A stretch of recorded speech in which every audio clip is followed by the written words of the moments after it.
period right now. And so if you raise your hand, somebody will bring around a microphone so that you can ask any of the speakers questions you may have. Please let us know, which speaker you're addressing your question to. And Catherine Duran is going to lead our question and answer. Catherine made national news when she got suspended from her son's school because he was passing out opt-out forms to his friends. Catherine?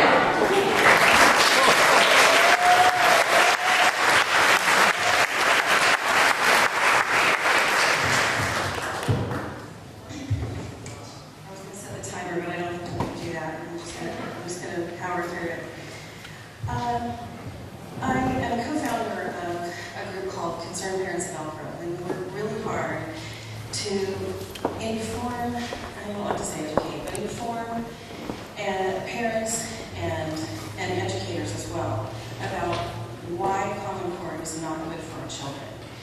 And I had, in doing this, one of the things that I had done is I had assembled about 300 or 400 packets of information. It was a letter that I wrote explaining about Common Core, a little bit about it, and why we're so concerned about it, along with the PGI, the Pacific Justice Institute opt-out form, and along with my business card, and with my cell phone number on it as well. I have been passing these out everywhere I go. And my son is I have a 12-year-old son, and he's just a real patriot and a really very wonderful kid. And he insisted on taking some to school to pass out to his classmates. And so he had done this on Thursday, March 20th. Had taken a bunch of them, actually, and was passing them out. When I went to pick him up that afternoon, I said, "How was your day?" He said, "Well, it was really great," until the principal made an announcement on the loudspeaker and said that this was inappropriate material and it needed to be confiscated. And the children were so intimidated by this that they gave them up. And they insisted that my son give up his opt-out forms. Now, he had his backpack loaded with about 60 of them, so he wasn't giving them up. And so I said, okay, now I've had a really good rapport with the principal. I've maintained a really good rapport with the principal.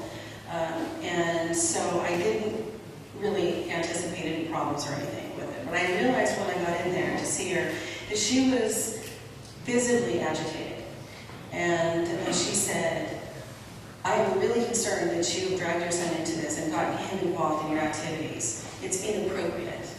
And this is something that needed to be authorized and okayed through me or through the district." And I started to say, what I wanted to tell her was, I really don't think that you want to stop him from distributing this on campus, because we know that he has a right to do that. It does not incite a riot. It fits all the criteria of leafleting on campus. So I didn't get the opportunity to do that. She said, as soon as I began to say something, she said, "I'm very uncomfortable with this, and I'm going to end our meeting now. I'm going to have to run this through the district, and they're not going to like it." So I rose from the desk. She was sitting on her side, and I was in the front of her desk. And as I rose, and granted, I'm just saying, your desk is your domain. When someone takes something from your desk, you're going to feel violated. So I know that she was irritated that I had reached across the desk, and I had picked up a stack of about 8 or 10 of these letters. And she tried to stop me from doing it, and I held on to them. And I reached out. She said, "No, they're not yours." And she tried to stop me from taking them. "They're not yours anymore. You gave them up." And I said, "No, actually, my son was distributing these." And I said, "Respectfully, I'm leaving one with you, and I'm taking the rest. Good afternoon." And I'm headed out the door. And as I got about 10 feet from her desk, and I was already through the threshold of the door, she started yelling at me, "You have to leave, you have to leave, you have to leave." And I did. The next day, I didn't drive my son to school. My best friend drove my son to school, and he called me and said, "Hey, guess what? The principal was out there waiting for you with the police." I also didn't drive my son to school on Monday, the following Monday. And so the police officer drove out of the city limits, out into rural Elk Grove, into the county, to deliver a 14-day suspension from my son's school. So during the next, now that was Monday, during the next few days, I wasn't able to speak to anyone there. And I realized with the suspension letter that it was, I figured, you know, she's going to have to embellish in order to justify writing a 14-day suspension. And during these 3 or 4 days after, into the week, Monday, Tuesday, Wednesday, she was not accepting my calls and she wasn't returning my calls. During that time, I found out that my son had been excused from his class, sent to the principal's office, and double-teamed by a teacher and the principal, and they were trying to get him to give up his opt-out forms. And his lunch pail was searched, another child's backpack was searched, and they were intimidating the other children into giving up these opt-out forms. Now, she knows what the content was because I had given her one, and I assumed that she shared that with the district. But for 5 days, the children were intimidated, and each day they wanted to get replacements for the letters that were confiscated. And my son refused to stop, and he also refused to give them up. So I had, excuse me, you know, I figured we'd have an opportunity to talk later when she cooled off, but that didn't happen. And I realized about a week into this thing that I finally talked to the assistant superintendent. They wanted a resolution, and I wanted to get together with the principal and talk about this because I didn't want it to blow up. I was concerned about her. I had such admiration for her because she had done an incredible job at that school. I had told her many times how proud I was of her, that she had overcome such obstacles in a really very high-risk neighborhood in a school that was actually scheduled for shutdown. And I was really concerned about this damaging her career. And a friend of mine, who's a Georgia teacher, her name is Meg Norris, and I would really highly recommend everyone, especially teachers, Google, if you must, or do a Bing search if you can, for the Meg Norris letter. She had written a letter to her students about why she was ending her long-standing career in teaching to fight against the Common Core. And she was really she was a wonderful inspiration to me, and really, she was encouragement. And she told me, don't worry about her. And I started realizing, why am I worrying about her? I'm worried about my child. This is what my child's rights are violated, and this is what they're doing because they have such a lack of information about what Common Core actually is. And when you put the information out there to them, and you give them ideas about why this is not good for them, not good for the schools, not good for the children, they don't have any answers. They really are only hearing the one good, brilliant, beautiful side of it, and not any of the stuff that we're trying to get out there and teach people. Please opt your children out of the testing. If you don't know anything about testing, if you don't know anything about Common Core yet, opt your children out while you're getting yourself informed. There's no repercussions to your children. You will be able to inform yourself and then make an informed decision. And there's a couple of things I'd like to say. There's two things I say to people, and I say this with the purest heart. If you're in favor of Common Core, if you're just so about Common Core, but if you're in favor of Common Core, you either stand to gain financially, or you don't have enough information. You cannot love this unless you have some personal gain. It is a terrible, terrible thing. And the other thing is, again, if you have children, even if you've got 20 children or you have no children, this is an important issue. We are training, our schools now are training our future citizens, voters, and leaders. And when you get into this, I call it a blooming onion, the more you get into it, the bigger it is. and you find out how deep and how grotesque and how multi-layered and how corrupt this is. It's foundation on lies. We have all the truth on our side and no money. They have unlimited resources in terms of money, and they have nothing but lies and secrecy. So get yourself informed and opt your children out. Use the PGI form and opt your children out. I think you'll never be sorry that you did. So thank you.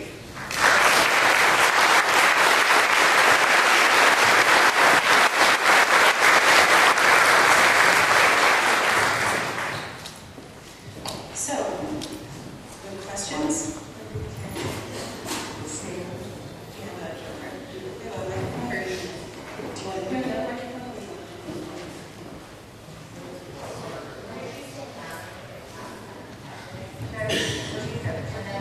These were? Yes. This question is perhaps most appropriate for Grand Doctus. As not a parent and seeing people pregnant with children that will be making them a parent, what legal right do they have to participate in protesting this common core? Legally, perhaps through you, or should their ability be just to generate interest with parents that have kids in school right now? Yeah, I get this one. So, let me just say, it says that they don't have children, you're saying, what can they do? I don't have children. Right. Going to have children. What can they do? Yeah, that's a good point. They can review the material, they can ask them exercise, they can still get involved in exercising and requesting information about what they're going to be utilizing in the school as a parent planning for the future, or just a grandparent. How many of you are grandparents, by the way? Great. How many of you care about your grandkids? All your grandkids. Don't do that. I'm going to ask that question. But the reality is, grandparents, you guys actually have a very significant role as well, because you're able to go and inquire as to the materials and the curriculum that are being used. If you get any flack at all, can you guys hear me back there? Very good. If you get any flack at all about them saying, well, you're not a parent, just contact us, okay? And we will be able to work through that pretty easily. So. Just remember, those are tax dollars. You get taxed for, so that runs that school. So that's right. You can go to any school board meeting, you can raise questions, you can review the curriculum just as a parent. Right. If you go and opt out of the Common Core curriculum and the testing, what happens to your child if they're still in that school? Any reprisal of any kind can be challenged, and the school can be potentially liable for any harm happening to your child as a result of you opting out the test. I've even heard of teachers who are trying to get one teacher saying, I don't know if you guys told me about this, but someone said that the children get extra bonus points. You kids who take these tests will get extra credit. Well, they're punishing those who don't take the test. And so you hear anything like that at all, that anyone puts a child in a bad light, mentally, emotionally, academically, you should contact us immediately. This is your statutory right. And statutory rights are there not to have punishments added on. You have a right to vote. You can be penalized, fined $50. I mean, it's your privilege, it's your right of the law. Let me also add that whatever they decide on the spot administratively to do can be challenged because it has to be a school board policy. School boards are the only ones to make policy decisions. And if principals, superintendents are making decisions about whether it should be on a GPA or that students will be marked absent for the year or whatever kind of consequence, this must be a policy decided by a school board, and let them run on the record. Right. And they have a responsibility to continue to give your child a quality education. So if your child's not taking that test, they have responsibility to provide educational materials for your child. It's just like when the whole class goes on the field trip and one child that doesn't, we have to provide the whole lesson for that child for that whole day. You need need to ask for instructional alternatives if you opt out. That, to me, would be the way to approach it. That time for testing has already been taken out, so you ask for instructional alternatives for those students, of course, who they just can't put the kid in a closet and have them sit in the study hall. I have a question regarding Bill Gates giving money out, and I guess my question is, what's his motive for doing that, and who stands to gain financially from Common Core? It starts out by saying, none of us have been able to psychoanalyze Bill Gates, so we really can't answer why he's doing these things. He does always come out, he's quoted often. They will say the nicest things in the world. We want to equalize academic expectations. We want to improve and make ourselves competitive. So you have to be able to ask those questions about, well, how come they're not competitive standards? I mean, it's very hard. There are a number of talking points that he and others from the USDE, or own Commissioner of Ed and others have said. So it's not easy to know what the other motives are, because the motives that you will be offered in public will always make good sense. But there was another part to this. I'm trying to remember the last. Oh, financial gain. So far, the only people who are benefiting from the huge costs associated with implementing Common Core are the technology producers. This is very clear. But I mean, maybe Microsoft is making money too. We're not in a position to say. But so far as we can tell, there is no more money coming from the USDE. The Race to the Top grant program ended this year in 2014. So there's no more money coming unless Congress decides to vote more money for USDE to spend on implementing Common Core. So professional development providers are the second largest group, in my judgment, making money out of it. Teachers are being told they must have professional development forever. And also, you're going to realize that Bill Gates never finished high school, and he never pursued a degree. So he has no real appreciation for the education field. I'm sorry, there's people, sorry. I just want to know, I'm not sure who to direct this to, but my son is actually in the middle of the testing right now, and the teachers are saying that it doesn't count. Yes. So he asked the teacher, if it doesn't count, why do I have to put in my student ID? And she could not give him an answer. That's right. So can you answer that for me? It's a pilot test, that's why.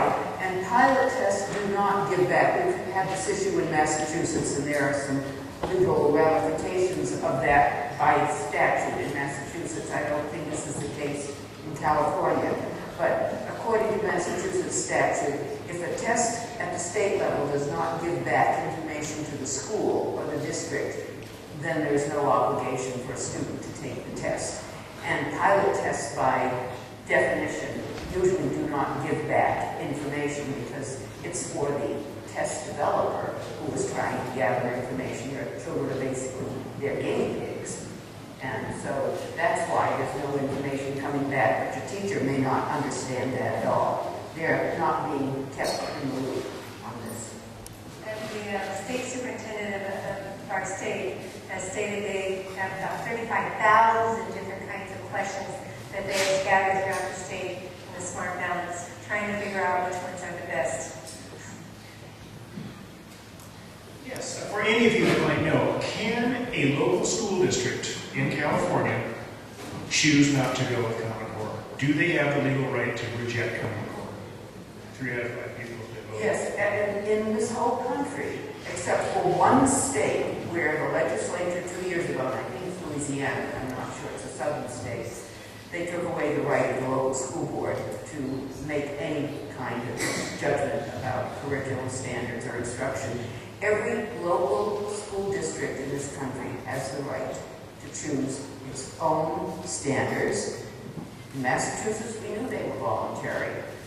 that state standards, by definition, were voluntary. It's the state test based on these state standards that the local school district would have to give. But the statute does not explicitly say the students must take the test.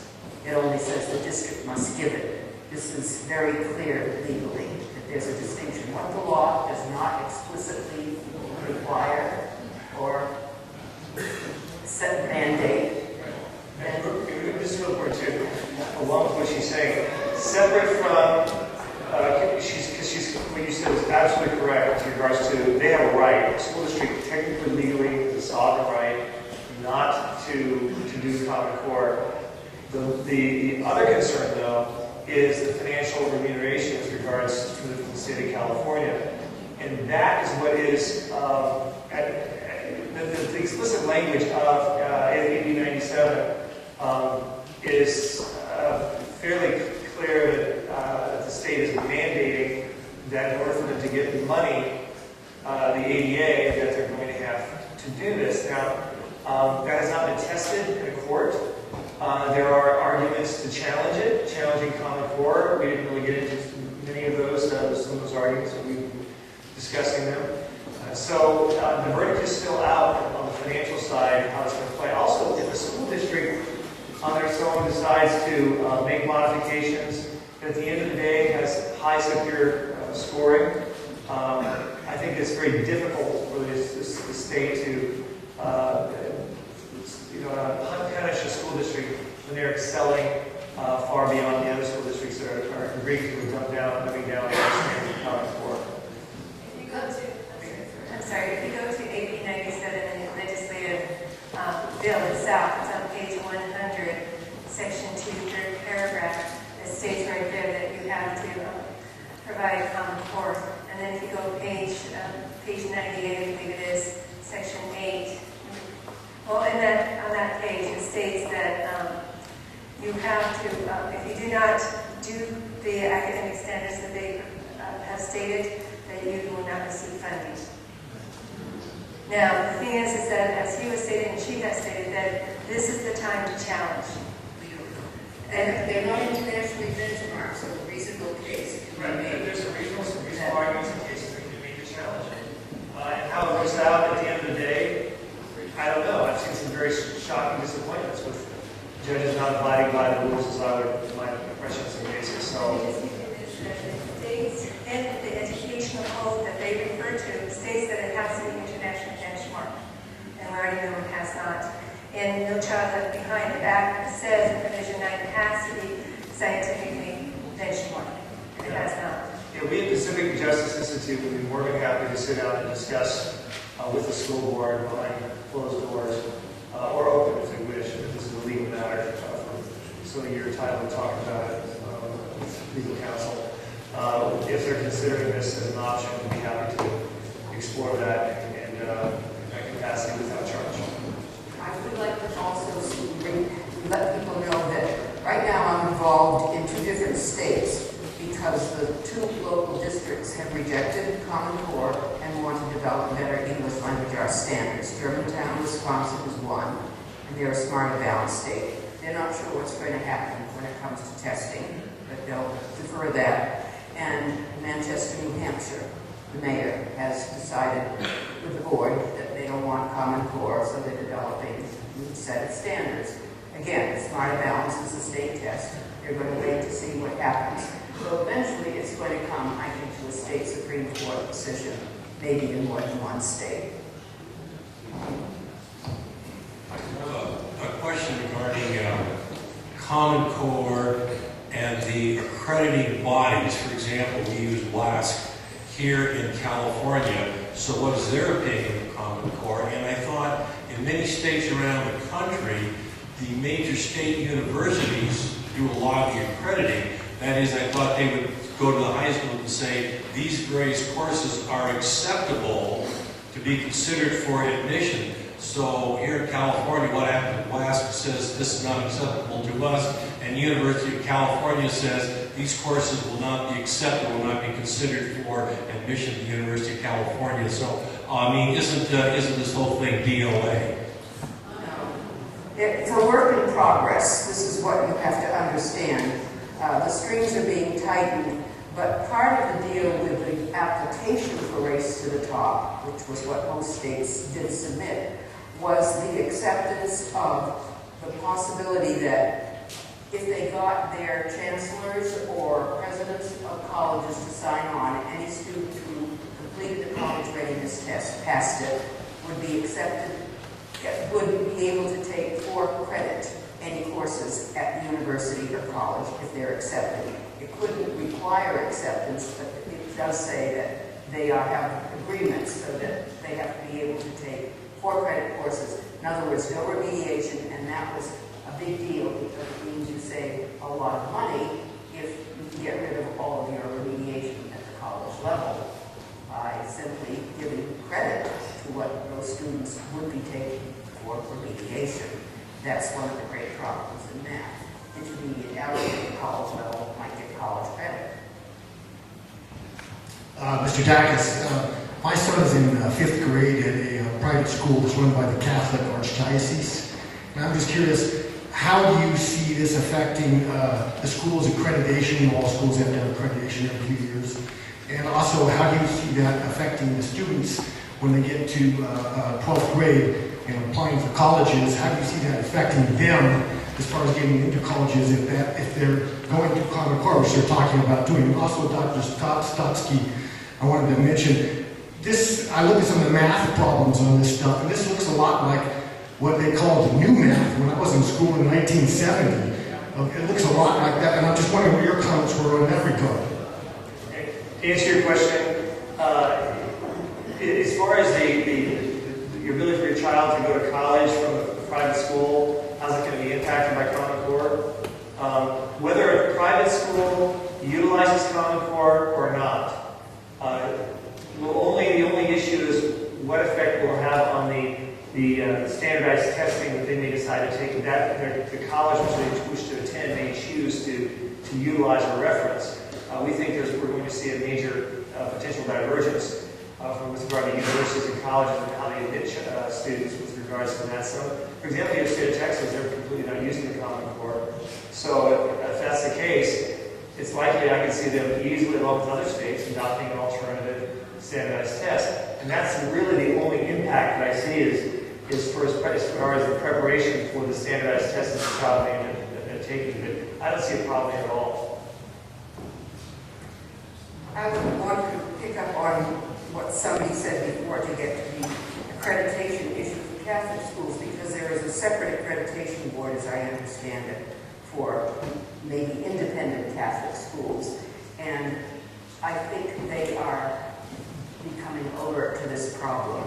I don't know exactly what they're doing, but there is a large group of what I would call dissident Catholics who are trying to get Catholic bishops to get the diocese out of Common Core.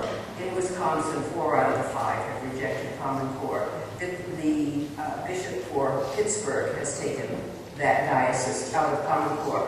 I don't know all of the stats of the whole country, but there is a group connected to the Cardinal Newman societies at the college level that is part of that whole situation, including Professor of Law at University of Notre Dame, Jared Bradley, as well known. So that would be where you would go and get more information specifically up to date about accreditation. But the 6 major accrediting bodies are financed and approved by the USDE. So they are going to be Common Core, I'm sure, eventually. They're not going to be allowed to be separate. So we don't know how high school accreditations in the future will take place when you are 6 accrediting bodies around the country. WASP is one. In New England, we have another one. There are others. They will undoubtedly have to alter their criteria to include looking at whether high schools have adopted Common Core standards and are giving the test. This is, I'd say, a work in progress. They're just beginning to figure out all the strings that have to be adjusted in order to get this into place. And just remember, the state superintendent of public instruction decides what tests your children will use. So remember that, June 3rd.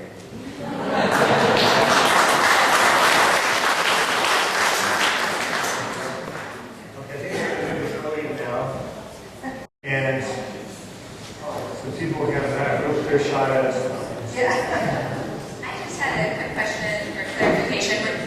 opt your child out of taking the standardized test, does that affect their ability to graduate or to move forward at all? What exactly are the assessment tests used for? Yeah, the assessment tests are used for the benefit of the state and the school districts, and ideally the schools, to be able to assess how they're doing academically.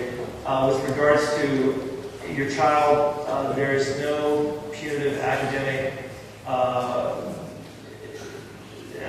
actions that can be taken because they opted out of the test. It's your right as a parent to opt the child out of the assessment test, period. And any punitive measures would be a violation, I believe, with that statutory provision. And don't forget, No Child Left Behind of our Title I funding. We have to provide a test. First off, I want to say that I knew I didn't like Common Core. Now I know why I don't like Common Core. And I want to thank you all for coming here.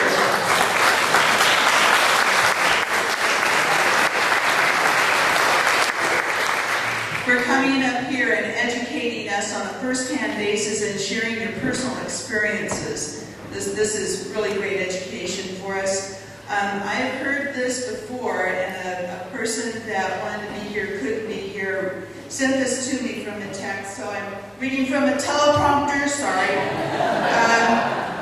Says that, let's see, 5th graders have nothing more, less than short mind control and brainwashing. Sentences have been used with context of, you must obey the president, you must obey the authorities, you must sacrifice for the greater number. And can you verify whether those kind of wordings are used in the Common Core? It sounds like it. I'd like to say it does. They're not in the standards. The standards are pretty innocuous looking. They're very bland. So you wouldn't find any of that kind of inflammatory language. But in the non-fiction writing material, that can be anything, okay? I mean, from anyone, anywhere, anything, and I'm not saying that's in there, but that's something for people to be thinking about. And to realize that whenever we said that you have the right to review any material that's before your child, take that opportunity. Yes. Start telling them now that before September starts, I want to see the materials. I also told you that that qualifier, that scientifically vetted standard research that needs to be done.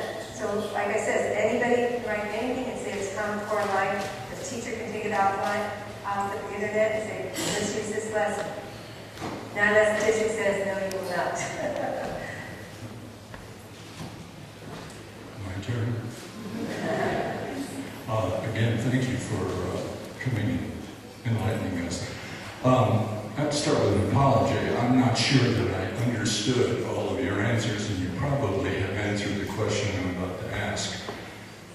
But for the slow student, would you please, and each of you, summarize what do you assess the chances of a student getting into college who has opted out, has filled out all the opt-out forms, taken none of the tests, and basically separated himself or herself from the Common Core curriculum? What are their chances of getting into a regular college? I'll answer first. As far as the assessment tests, if they opt out of the assessment test, the annual assessment test, that should have no impact in terms of their admissions to colleges. If they refuse to take the tests given by teachers that are part of the Common Core curriculum, they're going to have a tough time getting into college or graduating.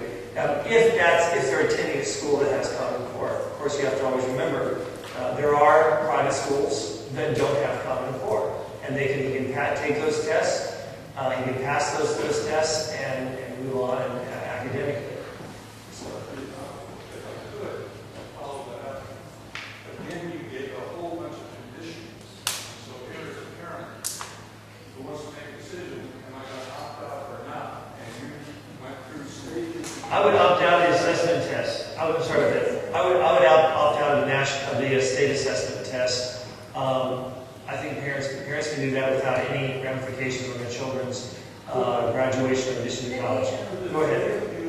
Let get together and write a book.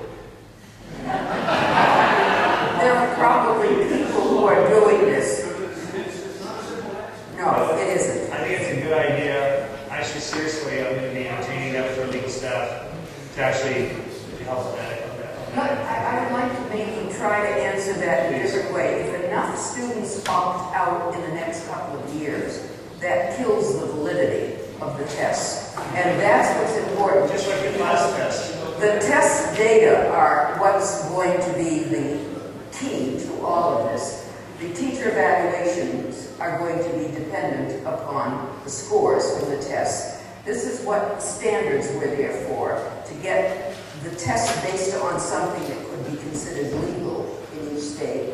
And so it's getting those test scores from the finally developed versions of the tests that are going to matter. And if enough kids opt out over the next few years, then maybe the whole thing can be just dumped. And that's what the hope is. But certainly if it lasts for 10 years, then there'll have to be considerations for several possibilities. One may be that we simply drop the use of SAT or ACT tests altogether for getting into college. Remember, passing a college readiness test simply means you're college ready. It doesn't get you, at this point, into college.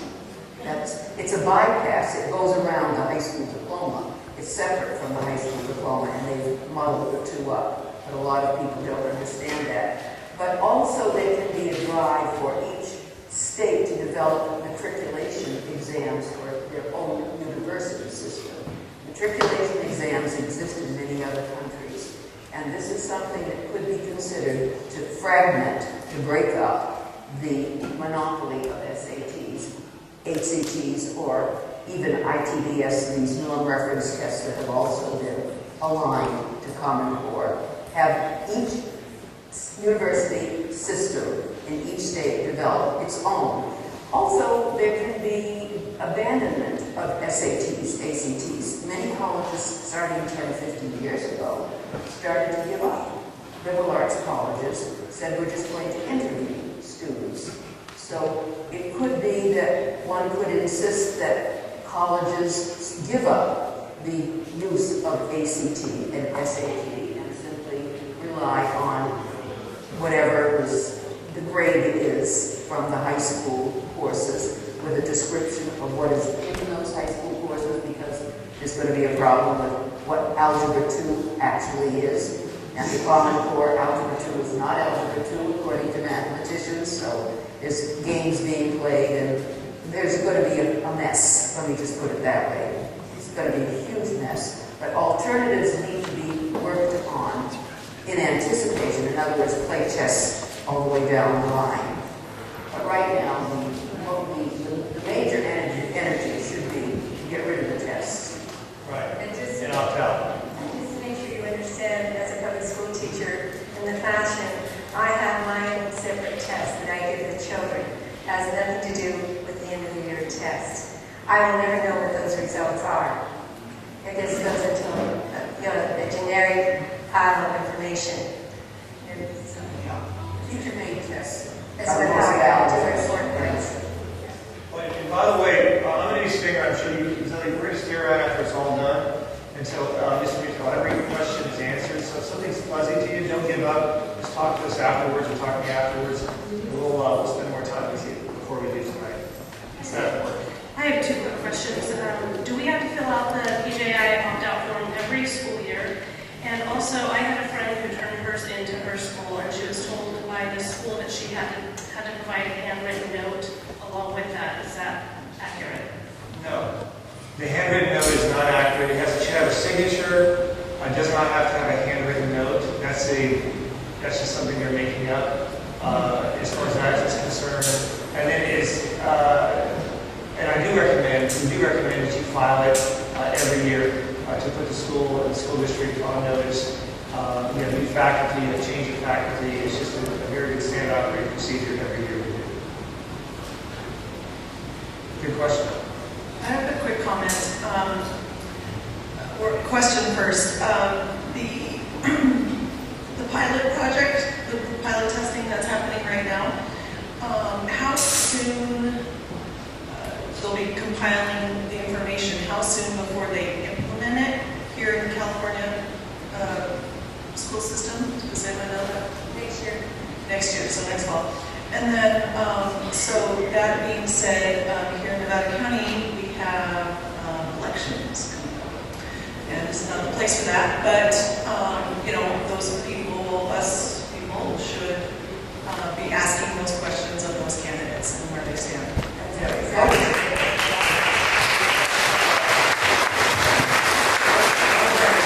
It's valuable. I think it would be good to ask your school board members, for example, is whether or not they're in favor of providing a written notice to parents as to the fact that this state standardizing exam is not required and that they have a right to opt their child out of this exam. I think that is something that every school board member can adopt totally independent, separate from whether or not they continue with Common Core. I think that's a very common thing that should be encouraged. I would like to follow up and say that local school board elections are probably the most important game in town in the next year or two. Another thought for, by the way, a lawsuit is someone should start a lawsuit to get rid of state boards of education, including your own. In other words, go on the offense. They're a useless, irresponsible board. Get rid of them because the move is to get rid of local school boards and regionalize education. So go on the offensive. I mean, that to me would be political strategy. In Bill 1897 states if your children's district is not approving the state something, be aware of that. I have a question for Brad. We've had the question raised in our local school board to the school board about listing the opt-out form on our website. And the response was that our superintendent had consulted legal counsel representing the board and said that we were not permitted to list that opt-out form for the benefit of parents who wish to opt out on our website. Is this in fact the case? You know, that's a complete discretion at the discretion of the school board. What the attorney was thinking for the rational basis for giving that counsel, maybe I can't go there. I don't know where it's coming from. But I would say whether they want to use our opt-out form, whether the school board wants to make it a different one, or whether they just simply want to give notice to parents that the state assessment exam is not required, that parents can opt out with written notice from the parent of their decision to do so. Those are all things that school boards can do for them and decide that they do have that discretion one way or the other without question. We hear a lot about rigorous standards, college-ready standards, all these coined terms that are connected to Common Core, but one that we haven't discussed tonight is tracking from cradle to career. Have you guys heard anything about that? Can you expand on that at all for us? That's called the P20 statewide longitudinal data collecting. P represents preschool, 20 represents stage 20. And if you're not aware of it, our Senate leader, Seibert, has written a bill called Universal Preschool. And they would like to use Common Core watered down for preschoolers. And so that's where they're leading us, is to have those, if you have universal preschool, that means any child in California will be able to go to preschool free of charge. So that means they will have access to your children. Earlier, right. Because they already have transitional kindergarten, which is at age 4. But the thing is that once every child will then be given a number, and then of course the data collecting. Now they already have the longitudinal data collecting for the state. It already exists. I already put in all my children have a number, and I have to put in my test scores, my reading, my math, and writing. So that's already being collected on your child as we talk. And the only way we can get away from that is that we change our procedures. Okay, earlier there were some questions about the Gates Foundation, and one thing I just want to bring up is that they've already impacted the Nevada County education with seed money to the Godoti School, where after 4 years you graduate with a high school diploma, and associate's degree. And there was a question about his graduation or dropout. He, I think, dropped out from Harvard, so not necessarily high school.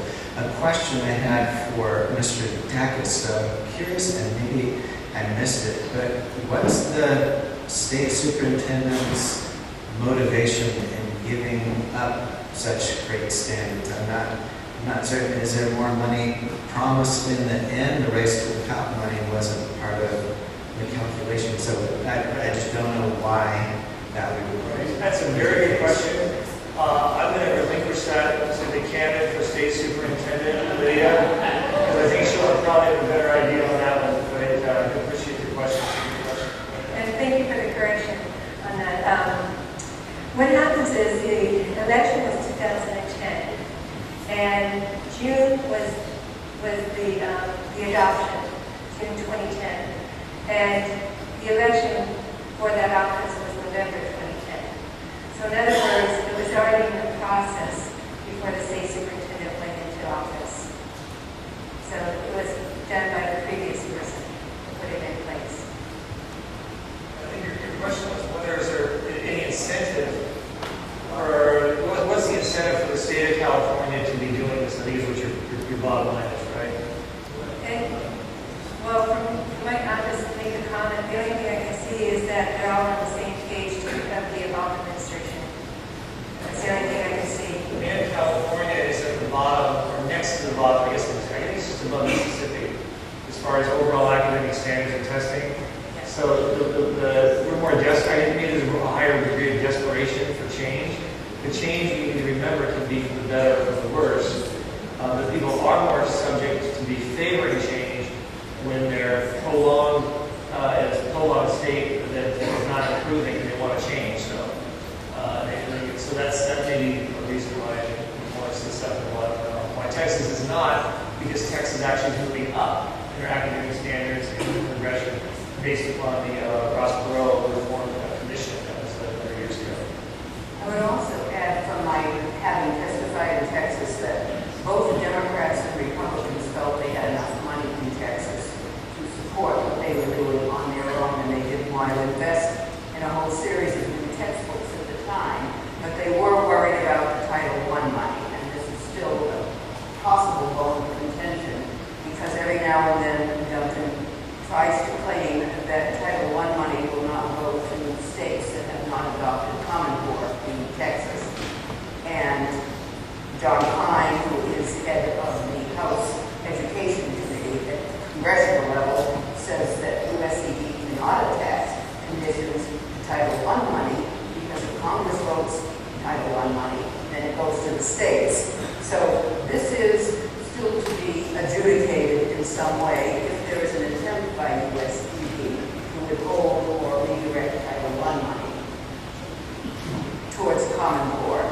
But that's separate from the way state money would get allocated to local districts. That's the one we really don't know. But it seems pretty clear legally that you cannot at the federal level withhold money from states through any condition that one branch of government would impose once Congress has voted appropriations.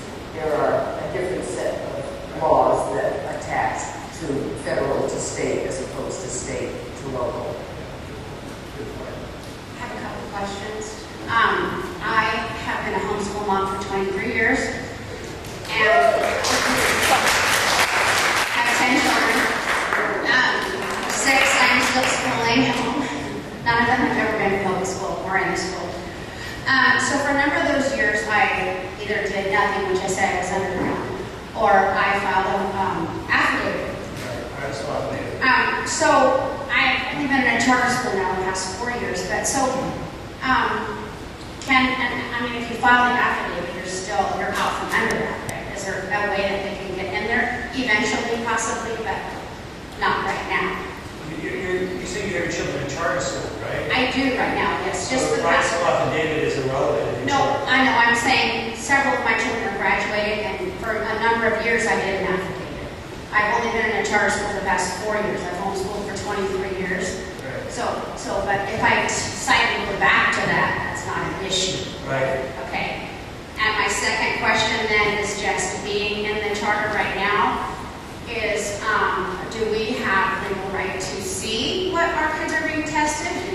to at all look at that. But my children just last week took this test, and three of them did. Two of them sat for 2 hours and did absolutely nothing because they couldn't get the computers to work. The program was not working. After 2 hours, they sent my 12-year-old out, and she was not taking the test that day. They said, "You will not have to make this up." It was a bummer. I had to drive an hour to go there, but my 11th grader sat for 2 hours before they got her computer to work. Hers was the only one that worked out of the 4 that were in the 11th grade room, and she was done in 20 minutes. They will claim that these are the glitches they want to find out about. Right. That's part of what pilot testing is all about. Right. So is there a way to see what they're being tested on, or no? That's not good. When I was doing testing, I signed an affidavit that if I glanced at a question, that I would not share it with any other person. That it's a privacy law. But there is a larger issue here about the ability of each state to vet the items that are on these tests. Unlike many states, and Massachusetts was one of them, test items have to be released every year so parents and others can see what the basis for the tests were the year before. And there is no plan and there's no requirement because these are private testing resources that have developed these tests, even though it's USPD money, stimulus money, basically.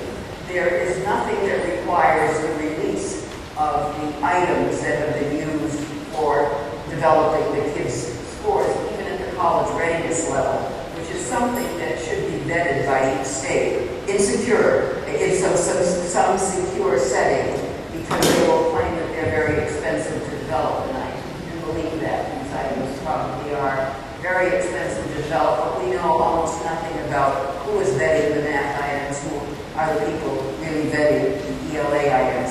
So if there can be any law passed that says there should be a statewide committee of teachers, parents, and higher ed officials vetting test items, even better is to require teachers to be able to take the test before they give it to their own children.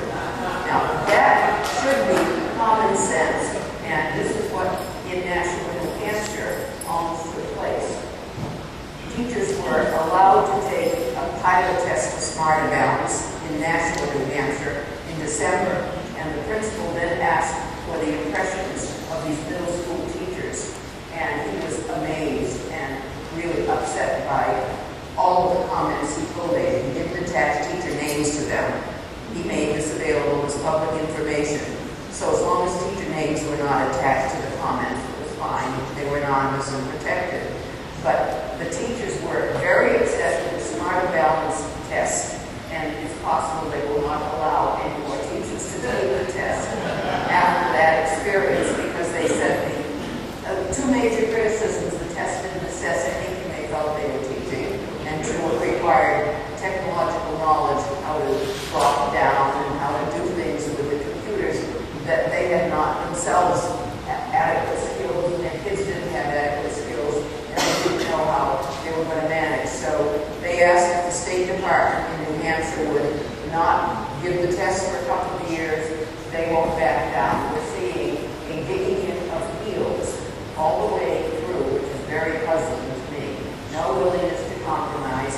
The National Teachers Union immediately followed up, by the way. There's no separation between the teacher unions in both Massachusetts and in New Hampshire in supporting what their teachers are saying about the test. This is why teachers and parents have an opportunity to work together in every state. It's just that the unions have to be much more careful about what they say. Kelly, you answered half my question, but quick comment. When we came in, math problem was on the board, and I swear to God, I was stepping out the door coming here, and my son said, "Dad, can you help me with my math?" He's a fourth grader at Cottage Hill, and I walked over, looked at it, and it said Common Core on the corner of the paper. It was a question about Johnny had 2 pound bags of peanuts, and he divides it into smaller bags for 2/5, and then there was an example with this big extrapolation, and I said, I got a degree in engineering, but I don't know what that means right there. I'll have to get back to it. It was uncanny. It was exactly what was on the wall. So anyway, you answered one of my questions. The other one was, is this one going to be available somewhere else or another one in town? Because I think, I came here and almost didn't make it here, and I think if more people knew what was being discussed here and what was available, I think we could fill this room up 10 times over. We are going to be editing this, and I think, Jan, why don't you talk? It's going to be recorded. Okay, but this is being videoed right now, and so we will be hopefully uploading it to YouTube, and we will make copies of this available to anybody if they would like them. Fill out the little information form that's inside the brochure that Brad was talking about, and just make a little note that you'd like to know when the CD, when we get that finalized. And we're offering also not these distinguished people, but some of us in our group that know about Common Core will come and talk to you one-on-one or talk to a group of you if you would like. That's one of the things that we're going to offer as a follow-up to this. Yeah, also, just a real quick comment to a father. My son's in 5th grade. I discovered, I guess they didn't use Common Core math material as well. I had the same problem trying to understand the question and trying to answer. And that was very frustrating because I did very well in mathematics on my SAT. So,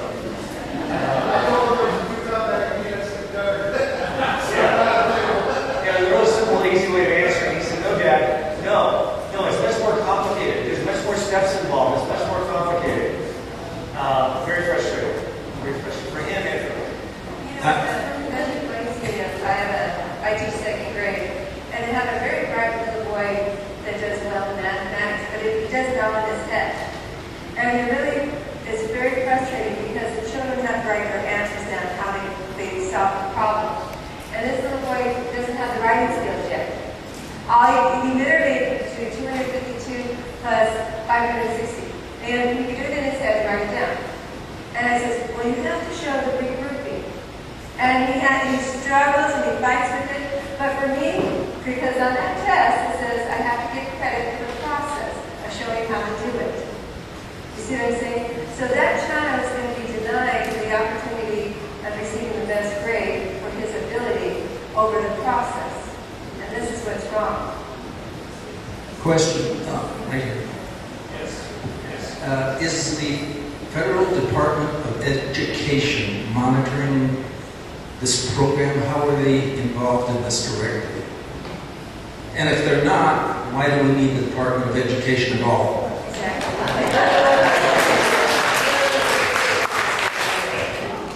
All I can tell you about monitoring, and this is a bit peculiar to some of us, because the federal government supposedly should not be involved at all in the state.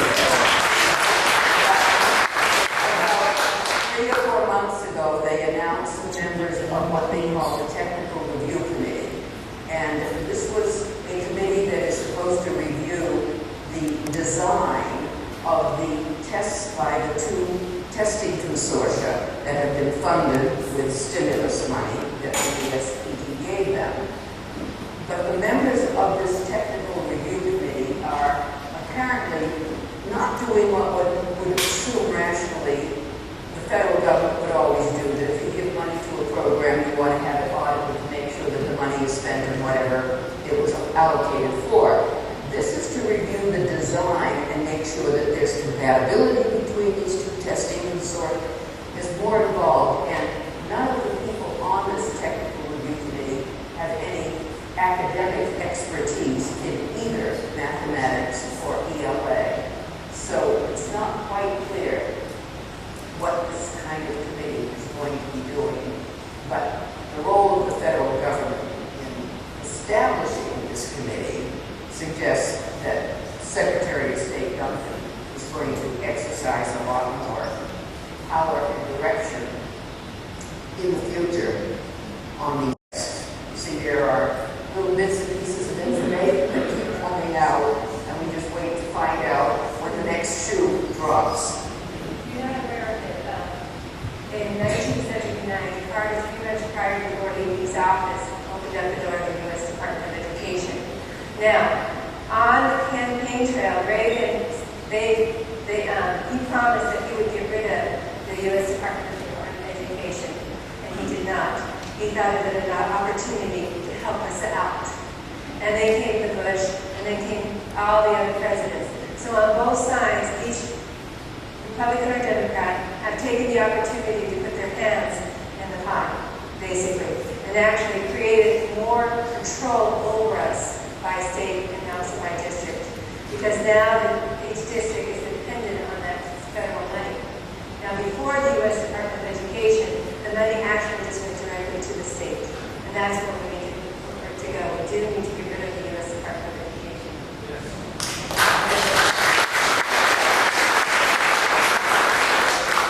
Question, I hear one of the schools locally here saying, well, they're going to do the Common Core standards, but not the curriculum.